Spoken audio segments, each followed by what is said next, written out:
Shqiptarët po i kryejnë gjithnjë më shumë pagesat me kartë në dyqane.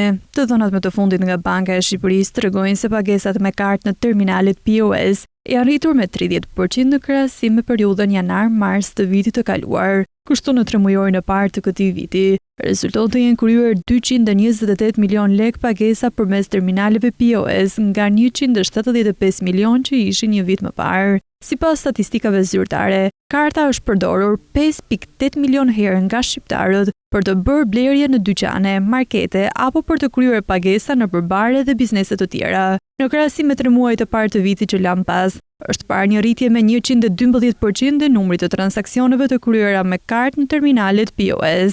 Rritja e pagesave me kartë ka ecur paralel me instalimin e terminaleve të reja.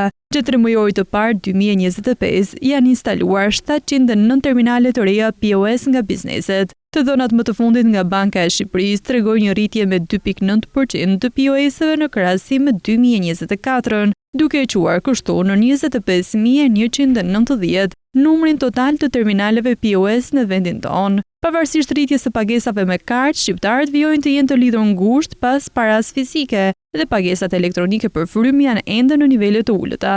Këtë vit kompania amerikane Mastercard nisi zbatimin e një programi në Shqipëri për shpërndarjen e 4750 terminaleve POS falas për tregtarët. Në 1 maj u hap zyrtarisht thirrja për aplikime për bizneset e vogla dhe të mesme që operojnë në sektorin e ushqimoreve, hoteleve, taksive, bareve dhe restoranteve, ku deri në një vit do të kenë 0 komision për transaksionet që kryejnë qytetarët me kartë në POS. Ndërkohë, në 2026 pritet të nisë edhe zbatimi i sistemit të pagesave të shpejta, i cili do t'i jap mundësi qytetarëve të kryejnë pagesat në dyqane përmes skanimit të një kodi QR në telefon.